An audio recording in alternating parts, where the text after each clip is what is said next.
ভারতে 100 টাকার নোটে সই থাকে রিজার্ভ ব্যাঙ্ক অফ ইন্ডিয়ার গভর্নরের, অর্থমন্ত্রকের সেক্রেটারির, ভারতের অর্থমন্ত্রীর আর ভারতের প্রধানমন্ত্রীর। সঠিক উত্তর কী হবে? রিজার্ভ ব্যাঙ্কের গভর্নরের কিন্তু 100 টাকার নোটে সই থাকে, এর দেখা হবে সঠিক উত্তর। গুড। চলো আমরা চলে যাই। 158-এর প্রশ্ন আছে, মানব উন্নয়ন সূচক HDI প্রকাশিত হয় বিশ্বব্যাংক এর সহায়তায়, UNDP এর সহায়তায়, আন্তর্জাতিক অর্থভাণ্ডার অর্থাৎ IMF এর সহায়তায়, আর আছে নীতি আয়োগের সহায়তায়। তো এখানে 158-র সঠিক উত্তর কী হবে? তো এখানে কিন্তু মানব উন্নয়ন সূচক কিন্তু প্রকাশ পায়, এটা হচ্ছে UNDP এর সহায়তায়, UNDP এর সহায়তায়। আশা করি তোমরা বুঝতে পেরেছো। বিদ্যা হবে সঠিক উত্তর। 59 দাগের প্রশ্নে চলে যাব। 59 দাগের যে প্রশ্নটা আছে দেখো, নিচের একটি দেশ যেটি দক্ষিণ এশীয় আঞ্চলিক সহযোগিতা সংস্থা সার্কের সদস্য নয়। 159 দাগের একটা প্রশ্ন আছে দেখো, নিচের একটি মাত্র দেশ যেটি কিন্তু দক্ষিণ এশীয় আঞ্চলিক সহযোগিতা সংস্থা সার্ক এর সদস্য নয়। মায়ানমার, পাকিস্তান, ভুটান আর নেপাল। তো এখানে 159-এর সঠিক উত্তর কী হবে? অবশ্যই তোমরা এটা কমেন্ট করলে বলতে পারবে 159-এর সঠিক উত্তর কী হবে।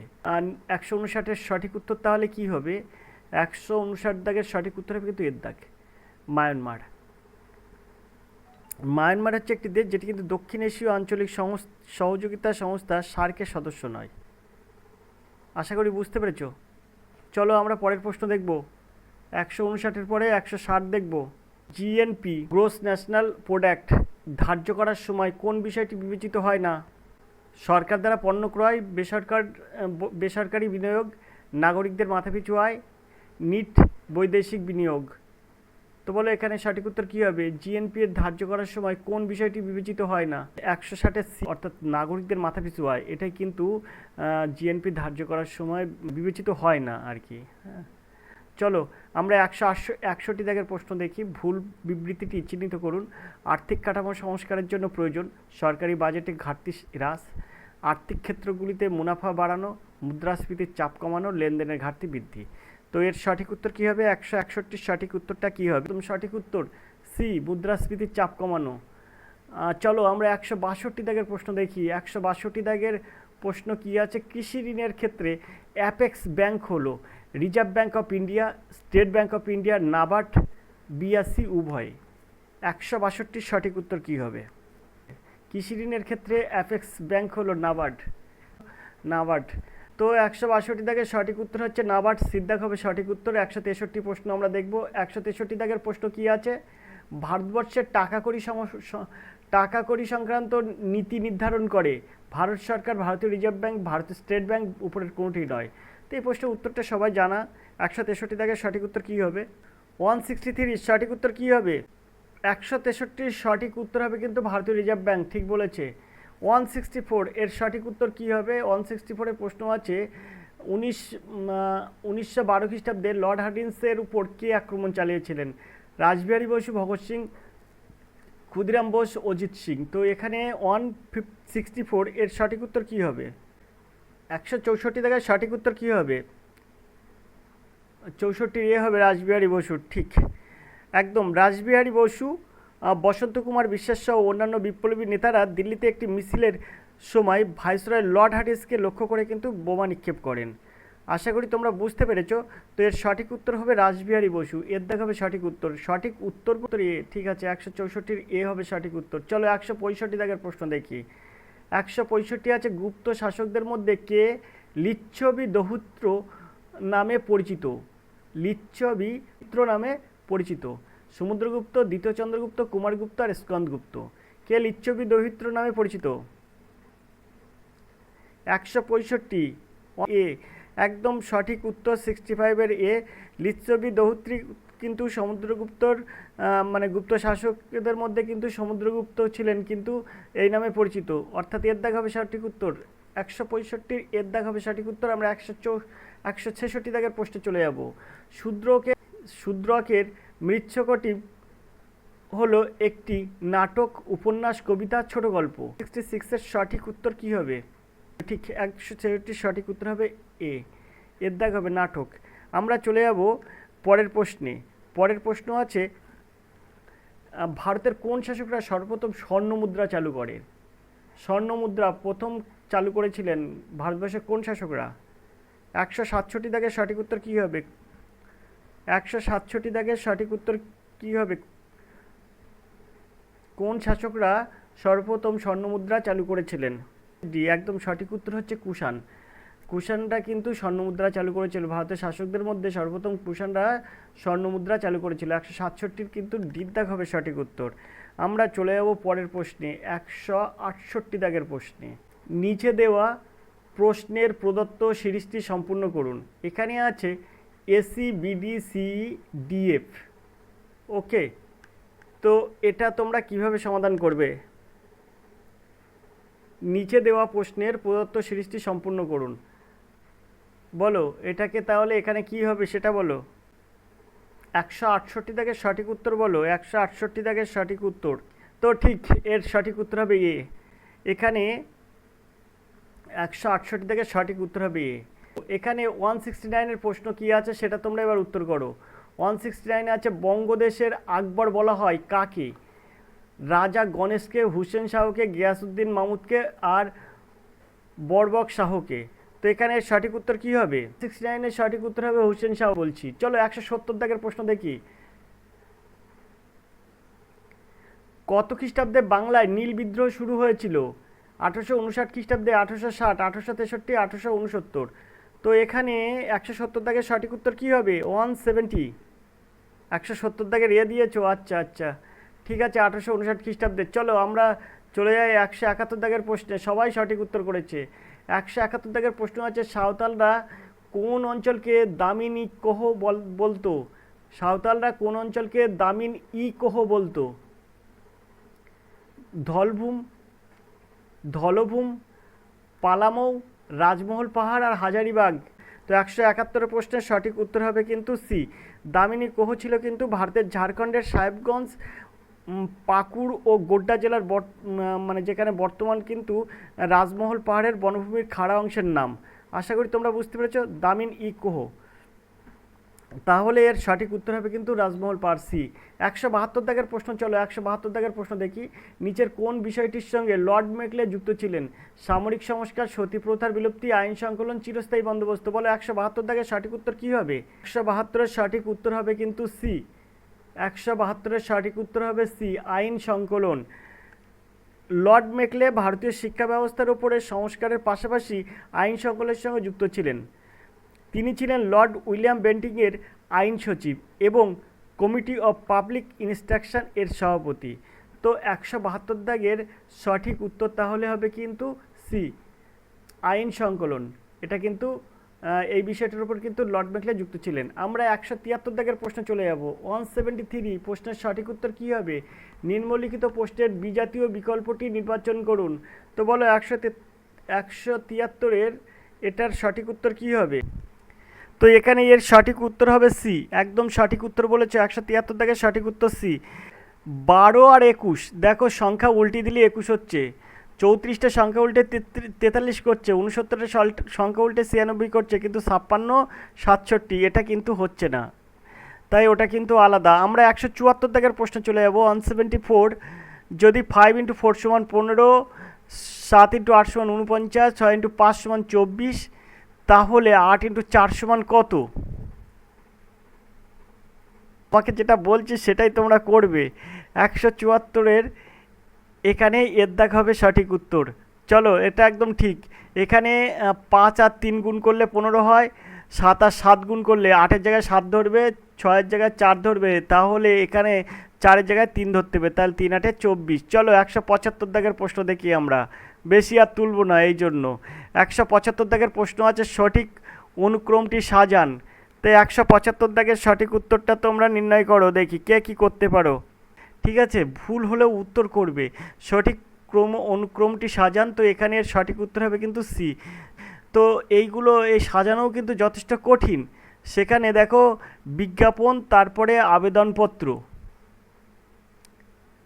তারপরে 2-এ আছে ইন্টারভিউ, তারপরে 3-এ আছে সিলেকশন, 4-এ আছে নিযুক্তি, 1-এ আছে অবসর গ্রহণ। একদম সঠিক উত্তর, সুন্দর করে উত্তর করেছো। 175-এর সঠিক উত্তর হবে সিদ্ধাক। 176-এর প্রশ্ন দেখব। বলো 176-এর প্রশ্ন সঠিক উত্তর কি হবে? নিম্নলিখিত প্রশ্নের 4টি সম্ভাব্য উত্তর দেওয়া হয়েছে, সেগুলির থেকে সঠিক উত্তর দিন। যদি নিম্নলিখিত শব্দগুলো থেকে দুটো শব্দ সমানার্থী হয় তাহলে বাকি দুটি শব্দের মধ্যে কোন শব্দ অভিধানে পরে আসবে? বলো। এখানে বলছে যদি নিম্নলিখিত শব্দগুলি থেকে দুটি শব্দ সমানার্থী হয় তাহলে বাকি দুটি শব্দের মধ্যে কোন শব্দ অভিধানে পরে বসবে? ঠিক আছে, তো তো এই দুটো হচ্ছে সমানার্থী। তাহলে বাকি যে দুটো শব্দ আছে তার মধ্যে এই যেটা আছে এটা কিন্তু অভিধানে এর পরে বসবে। ঠিক আছে, তো সিদ্ধাক হবে সঠিক উত্তর।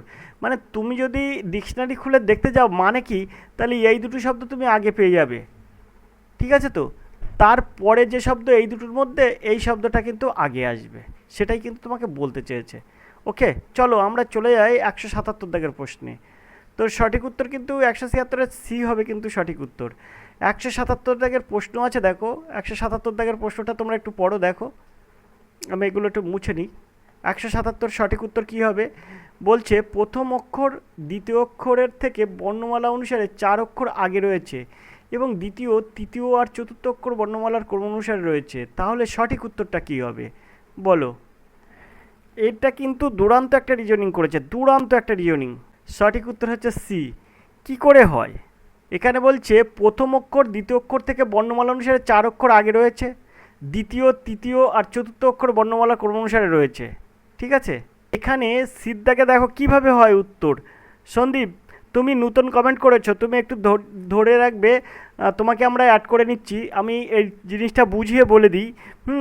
আমরা যদি এখানে বলছে RMNOP, এটা থেকে কিভাবে তোমার এটা এই যে প্রথম অক্ষর দ্বিতীয় অক্ষর থেকে বর্ণমালা অনুসারে 4 অক্ষর আগে রয়েছে কি করে হচ্ছে সেটা আমি দেখা দিচ্ছি। দেখো এখানে মনে করো এম, তো এম এর পরে এন, তারপরে ও, তারপরে পি, তারপরে কিউ, তারপরে আর। দেখেছো 4 অক্ষর আগে আছে। ঠিক আছে, আর তারপরে এগুলো কিন্তু ক্রম অনুসারে সাজানো আছে, MNOP। দেখো তাই কিন্তু বলেছে প্রথম অক্ষর দ্বিতীয় অক্ষর থেকে বর্ণমালা অনুসারে 4 অক্ষর আগে রয়েছে, আর দ্বিতীয়, তৃতীয় আর চতুর্থ অক্ষর বর্ণমালার ক্রম অনুসারে সাজানো আছে। আশা করি বুঝতে পেরেছ। তাহলে এখানে কিন্তু সিদ্ধাক হবে সঠিক উত্তর। আশা করি তোমরা বুঝতে পেরেছো। চলো আমরা চলে এসেছি আবার প্রশ্নে। চলো 178 দাগের প্রশ্ন বলো। একটি রেলগাড়ি 162 মিটার লম্বা একটা প্ল্যাটফর্মকে 18 সেকেন্ডে এবং 120 মিটার লম্বা অন্য একটি প্ল্যাটফর্মকে 15 সেকেন্ডে অতিক্রম করে। রেলগাড়ির দৈর্ঘ্য কত মিটার? এইসব প্রশ্নের উত্তর তোমরা করতে পারবে আশা করি। তো বলো এই প্রশ্নের উত্তর কী হবে? 178-এর সঠিক উত্তর হবে সি, 90 মিটার। ওকে, চলো 178-এর সঠিক উত্তর হবে কিন্তু 90 মিটার। তো দেখো এখানে সঠিক উত্তর কীভাবে, এটা একেবারে সহজে সমাধান করা যায়। তবু আমি তোমাকে একটা বলে দিচ্ছি, রেলগাড়ির দৈর্ঘ্য যদি এক্স হয় তাহলে এখানে বলছে কি রেলগাড়ি 162 মিটার লম্বা একটা প্ল্যাটফর্মকে 18 সেকেন্ডে অতিক্রম করে, আর 120 মিটার লম্বা অন্য প্ল্যাটফর্মকে 15 সেকেন্ডে অতিক্রম করে। তাহলে 162-র সঙ্গে এক্স আমরা যোগ করব, 162 যোগ এক্স অর্থাৎ এক্স যোগ 162। প্ল্যাটফর্মকে অতিক্রম করা বা ব্রিজকে অতিক্রম করা, সেতুকে অতিক্রম করার অর্থ হচ্ছে তার নিজের দৈর্ঘ্য অতিক্রম করা। তা কত সেকেন্ডে অতিক্রম করে? 18 সেকেন্ডে। এখানে 18 দেবো, আর এইটা সমান সমান এক্স প্লাস 120 দেবো বাই এটা 15 সেকেন্ডে। এবার এটাকে আমরা এক্সের মান এখান থেকে বার করে নিতে পারবো, খুব সহজে বেরিয়ে যাবে। এখানে তুমি যদি ক্যালকুলেশন করো এক্সের মান 90 দেবা, 90 আর 162 যোগ করে 18 দিয়ে ভাগ করবে। এখানেও এক্সের মান 90 দেবা, এটা কাটাকুটি করবা, 120-র সঙ্গে 90 যোগ করে 15 দিয়ে ভাগ করবে, দেখবে এপাশে আর এপাশে সমান হয়ে যাবে। তাই তোমার 90 হবে সঠিক উত্তর। ওকে, তো এখান থেকে এক্সের মান তোমরা বার করতে পারবে। আমরা চলে যাবো পরের প্রশ্নে। এই যে প্রশ্নটা আছে 179 দাগের প্রশ্ন, আমরা 179 দাগের প্রশ্নটা দেখবে এবার। দার্জিলিং হিমালয়ের সর্বোচ্চ শৃঙ্গের নাম। দার্জিলিং হিমালয়ের সর্বোচ্চ শৃঙ্গের নাম কি? দার্জিলিং হিমালয়ের সর্বোচ্চ শৃঙ্গের নাম কি? এখানে বলছে টাইগার হিল, গোর্গাবড়ু, ঋষিলা, বাঘমুন্ডি। তো দার্জিলিং হিমালয়ের সর্বোচ্চ শৃঙ্গের নাম কি? তো দেখো এই জায়গাটায় একটা বিষয় আছে, দার্জিলিং হিমালয়ের সর্বোচ্চ শৃঙ্গের নাম হচ্ছে সান্দাকফু। সান্দাকফু। যেটা কিন্তু এই অপশানের মধ্যে কোথাও দেওয়া নেই। দেওয়া আছে সান্দাকফু কিন্তু কোথাও দেওয়া নেই। দার্জিলিং হিমালয়ের সর্বোচ্চ শৃঙ্গের নাম হচ্ছে সান্দাকফু। আর এখানে তোমার যেটা বলেছে সেটা হচ্ছে এই যে মানে যে অপশান সি আছে না, সি অপশান ঋষিলা, এই ঋষিলা হচ্ছে দার্জিলিং হিমালয়ের সর্বোচ্চ শৃঙ্গ না, দ্বিতীয় সর্বোচ্চ শৃঙ্গ, দ্বিতীয়। ঠিক আছে, তো দার্জিলিং হিমালয়ের দ্বিতীয় সর্বোচ্চ শৃঙ্গের নাম কি? তখন হবে ঋষিলা। সিদ্ধাক হবে সঠিক উত্তর। 179 সি হবে সঠিক উত্তর। 180 দাগের প্রশ্ন দেখো, নবদ্বীপ থেকে বঙ্গোপসাগর অবধি গঙ্গা নদীর নাম কি? নবদ্বীপ থেকে বঙ্গোপসাগর অবধি গঙ্গা দ্বীপের নাম কি? ভাগীরথী, হুগলি, গঙ্গা, ইছামতি। তো 180 দাগের সঠিক উত্তর কি হবে? নবদ্বীপ থেকে বঙ্গোপসাগর অবধি গঙ্গা নদীর নাম কি? নবদ্বীপ থেকে বঙ্গোপসাগর অবধি গঙ্গা নদীর নাম হলো হুগলি। একদম সঠিক উত্তর হচ্ছে বিদ্যা হুগলি। আমরা 181 প্রশ্ন দেখব। 181 প্রশ্ন আছে, পশ্চিমবঙ্গের সংকীর্ণতম অঞ্চলটির নাম কি? বলো, পশ্চিমবঙ্গের সংকীর্ণতম অঞ্চলটির নাম কি? জোপড়া, গেওখালি, বার্নপুর আর চোপড়া। 181 সঠিক উত্তর কি হবে? এটা হচ্ছে 181 ডি। 181 ডি সঠিক উত্তর চোপড়া। এখানে পশ্চিমবঙ্গের সংকীর্ণতম অঞ্চলটি হচ্ছে উত্তর দিনাজপুরের চোপড়া এবং ভুটানের মধ্যে অবস্থিত, এবং এটির কিন্তু প্রস্থ মাত্র 9 কিমি। এই সংকীর্ণ অঞ্চলটি চিকেন স নেক নামে কিন্তু পরিচিত, বা 3 বিঘা করিডর নামে পরিচিত। আশা করি তোমরা বুঝতে পেরেছ। এবার বলছি দেখো 182 দাগের প্রশ্ন, ভারতের কোন রাজ্যের সঙ্গে পশ্চিমবঙ্গের সীমারেখা দীর্ঘতম? ঝাড়খণ্ড, বিহার, অসম আর উড়িষ্যা। ভারতের কোন রাজ্যের সঙ্গে পশ্চিমবঙ্গের সীমারেখা দীর্ঘতম? তো 82 এ ঝাড়খণ্ডের সঙ্গে কিন্তু ভারতের পশ্চিমবঙ্গের সীমারেখা দীর্ঘতম, ঝাড়খণ্ড রাজ্যের সঙ্গে। এর দাগ হবে সঠিক উত্তর। আমরা 183 দাগের প্রশ্ন চলে যাব, ভারতীয় মুসলিম লীগ প্রকাশিত সংবাদপত্রটির নাম কি? কোয়াম, ইনকিলাব, স্টার অফ ইন্ডিয়া, ডফ। তো এখানে এর ভারতীয় মুসলিম লীগ প্রকাশিত সংবাদপত্রটির নাম কি? 183 সঠিক উত্তর কি হবে? 183 সঠিক উত্তর হচ্ছে সি, স্টার অফ ইন্ডিয়া। একদম, ভারতীয় মুসলিম লীগ প্রকাশিত সংবাদপত্রটির নাম হলো স্টার অফ ইন্ডিয়া। ক্লাস যদি সবাই দেখে রেগুলার, তাহলে এইসব প্রশ্নের উত্তরগুলো কোনো ভুল যায় না, কারণ আমরা যেসব প্র্যাকটিস সেটগুলো ছাড়ি তার মধ্যে কোনো না কোনো এইসব প্রশ্ন থাকে। এই কিছুদিন আগে ওই প্রশ্নটা হয়ে গেল। 184 প্রশ্ন আছে, বাল গঙ্গাধর তিলক কাকে ভারতের হিরে বলেছিলেন? রবীন্দ্রনাথ ঠাকুর, দাদাভাই নৌরোজি, গোপালকৃষ্ণ গোখলে, লালা লাজপত রায়। 184 সঠিক উত্তর কী হবে? 184 সঠিক উত্তর হবে কিন্তু সিদ্ধাক। বাল গঙ্গাধর তিলক ভারতের হিরে বলেছিলেন গোপালকৃষ্ণ গোখলেকে, অর্থাৎ 184 সিদ্ধাক হবে সঠিক উত্তর। 185 প্রশ্নের উত্তর করো, একটি দোলকে জলের মধ্যে দোলালে তার দোলনকাল একই থাকবে, বৃদ্ধি পাবে, হ্রাস পাবে, উপরের কোনটি নয়? সঠিক উত্তর হবে সি, হ্রাস পাবে। চলো 186 দাগের প্রশ্ন দেখি। 186 প্রশ্ন আছে দেখো, 141 টাকার উপরে 2 বছরে কত শতাংশ বার্ষিক চক্রবৃদ্ধি সুদের হারে চক্রবৃদ্ধি সুদ আর সাধারণ সুদের মধ্যে পার্থক্য 16 টাকা হবে? দেখো, চক্রবৃদ্ধি সুদ এবং সরল সুদের মধ্যে পার্থক্য 16 টাকা হবে। বলো, এটা দেখো কিরমভাবে করতে হবে। এই যে এখানে বলেছে সুদের হার কত, এখানে বলেছে না, এখানে বলেছে চক্রবৃদ্ধি সুদের হার কত, ঠিক আছে? তো সুদের হার যেহেতু তুমি বার করছো, তাই আর এর মান বার করছো। আর এর মান হবে এই আর সমান যেহেতু 2 বছর সময়টা, তাই আমরা কিন্তু এটাকে √বার করে নিলাম। এখানে কি হবে? 16/841 ইন্টু 100। ওকে, এটা সূত্রের 100। এখন এখান থেকে আমরা বার করতে পারি 4/841টাকে যদি আমরা ভাঙাই, অর্থাৎ বর্গমূল করি, তাহলে হয়ে যাবে 29। তোমরা একটা জিনিস সবসময় বুঝবে, সেটা হচ্ছে এখানে হয়ে যাবে 400/29, আর এটাকে যদি তুমি পূর্ণ সংখ্যায় ভাঙাও তাহলে 13×23/29 হবে। ঠিক আছে, তোমরা একটা জিনিস বুঝবে, এখানে আর এর মান বার করতে গেলে একদম সহজ সূত্র হচ্ছে এটা। এই জায়গাটায় কি থাকে? এই জায়গাটায় কখনো আসল থাকে, এখানে কখনো সুদের হার থাকে। ঠিক আছে, তো এবারে তোমার একটা জিনিস বলতে হবে, এই 841 আর 16, এইটা দেখবে যদি 3 বছর বলে তাহলে এখানে হয়ে যাবে 3-এর মাথায় কিউব, মানে অ্যাকচুয়াল এটা তখন 841-এর জায়গায় সেই যেটা হচ্ছে ঘনমূল হবে সেরকম জিনিসই থাকবে, এখানেও সেটা ঘনমূল হবে সেটা থাকবে, এই 4 বললেও সেটাই থাকবে। আশা করি তোমরা বুঝতে পেরেছো। তো এইরকম হয়ে যায় এইখানে বিষয়টা। তো এখানে এই সঠিক উত্তর হবে এর দাগ। এই 187 প্রশ্ন দেখো, এক ব্যক্তি নিজের স্বাভাবিক গতির 6/5 ভাগে চললে তিনি 45 মিনিটে আগে নিজের অফিসে পৌঁছান। তার অফিস পৌঁছানোর সময় সাধারণ সময় কত মিনিট? এই সাধারণ সময় কত? 187 সঠিক উত্তর হবে কিন্তু এই যে 4-1-2 ডির দাগ হবে সঠিক উত্তর। সুন্দর এই প্রশ্নের উত্তরটা করেছো দীপিকা, ঠিক। তার অফিসে পৌঁছানোর সাধারণ সময় হচ্ছে 4-1-2। 188 দাগের প্রশ্ন দেখো, কোনো বস্তুর বিক্রয় ও ক্রয় মূল্যের অনুপাত হচ্ছে 7:5, সেই বস্তুর লাভ ও ক্রয় মূল্যের অনুপাত কত? বলো। 188 সঠিক উত্তর কী হবে? কোনো বস্তুর বিক্রয় মূল্য ক্রয় মূল্যের অনুপাত হচ্ছে 7:5। তো এই প্রশ্নটা তুমি কিভাবে করবে? তুমি মনে করো বস্তুর বিক্রয় মূল্য x টাকা, ক্রয় মূল্য 5x টাকা, 7x আর 5x।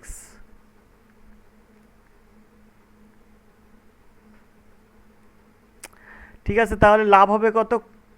বিক্রয় মূল্য 7x, লাভ আর 5x ক্রয় মূল্য হলে লাভ হচ্ছে 2x, লাভ সমান সমান 2x। এখন বলেছে এখানে লাভ এবং ক্রয় মূল্যের অনুপাত কত? ক্রয় মূল্য কত ছিল আমার? 7x, আর লাভ কত হচ্ছে? লাভ ও ক্রয় মূল্যের অনুপাত, তাহলে 2x:7x। আশা করি বুঝতে পেরেছো। 2x:7x মানে লাভ আর ক্রয় মূল্য 7x না 5x, ক্রয় মূল্য 5x, তাই 2x:5x। তাহলে এই x কেটে যায়, এই x আর এই x কেটে যায়, তাহলে 2:5। আশা করি বুঝতে পেরেছো। তো এর সঠিক উত্তর হবে কিন্তু এখানে কি বলছে? লাভ আর ক্রয় মূল্য, লাভ আর ক্রয় মূল্যের অনুপাত বলেছে। তা লাভ হচ্ছে কত? লাভ হচ্ছে 2x আর ক্রয় মূল্য হচ্ছে 5x, তাই তো? তাহলে 2:5 হচ্ছে, তো 5:2 হচ্ছে না তো। তাহলে এখানে কি উত্তর ধরতে হবে আমাদের? কোনটিই নয়, এটাই উত্তর ধরতে হবে, কারণ এখানে উত্তর মিলছে না। 2:5 হচ্ছে আর ওখানে বলছে 5:2। তো তাহলে এখানে কোনটাই নয় হবে। 188 ডির দাগ হবে সঠিক উত্তর। 189 দাগের প্রশ্ন দেখো, মুসলিম লীগ মাউন্ট ব্যাটেন পরিকল্পনা গ্রহণ করেছিলেন কারণ মুসলিমদের মধ্যে স্বতন্ত্র নির্বাচনের বিষয়টি মেনে নেওয়া হয়েছিল। এই পরিকল্পনা কংগ্রেস কর্তৃক গৃহীত হয়নি। পাকিস্তান গঠনের বিষয়টি মেনে নেওয়া হয়েছিল, মুসলিম লীগকে স্বীকৃতি দিয়েছিলেন। তাহলে এখানে মুসলিম লীগ মাউন্ট ব্যাটেন পরিকল্পনা গ্রহণ করেছিলেন কেন? 189 দাগের সঠিক উত্তর কী হবে? তো 189 দাগের সঠিক উত্তর হবে কিন্তু সিদ্ধাক, পাকিস্তান গঠনের বিষয়টি মেনে নেওয়া হয়েছিল, সিদ্ধাক হবে সঠিক উত্তর। 189 দাগের সি। চলো আমরা চলে যাবো পরের প্রশ্নে। পরের প্রশ্ন কী আছে দেখব। 190 দাগের প্রশ্ন আছে দেখো, অসহযোগ আন্দোলনের কোন নেতা প্রথম গ্রেপ্তার হন? অসহযোগ আন্দোলনের কোন নেতা প্রথম গ্রেপ্তার হন? 190 দাগের সঠিক উত্তর কী হবে? অসহযোগ আন্দোলনের কোন নেতা প্রথম গ্রেপ্তার হন? মতিলাল নেহেরু, চিত্তরঞ্জন দাস, গান্ধীজি আর হযরত মোহানি। তো এখানে 190 দাগের সঠিক উত্তরটা কী হবে? চিত্তরঞ্জন দাস, সঠিক উত্তর হচ্ছে চিত্তরঞ্জন দাস, ঠিক উত্তর। চলো 191 দাগের সঠিক উত্তর আমরা খুঁজি। 191 দাগের প্রশ্ন আছে দেখো, কে সুভাষ বোসের আজাদ হিন্দ ফৌজের সদস্য ছিলেন না? কে সুভাষ বোসের আজাদ হিন্দ ফৌজের সদস্য ছিলেন না? পি কে সাহওয়াল, সাহল ওয়াজ খান, ক্যাপ্টেন মোহন সিং, জিএস ধিলন। 191 দাগের সঠিক উত্তর কী হবে? এটার উত্তর হবে ক্যাপ্টেন মোহন সিং। হ্যাঁ, এই পি কে সাহওয়াল আর জিএস ধিলন এ দুটো তোমরা বলতে পারছো। সাহওয়াজ খান এও ছিল ওই সুভাষ বোসের আজাদ হিন্দ ফৌজের সদস্য। সম্ভবত এই যে ক্যাপ্টেন মোহন সিং এ কিন্তু ছিল না। চলো আমরা চলে যাবো 9 দাগের প্রশ্নে। তো 191 দাগের সি উত্তর নিচ্ছি ক্যাপ্টেন মোহন সিং। এখানে খায়রুন মোল্লা এ হচ্ছে নতুন এসছে, বলছে সিদ্ধাক দাদা 191 সঠিক উত্তর মোহন সিং। পরের প্রশ্ন দেখো,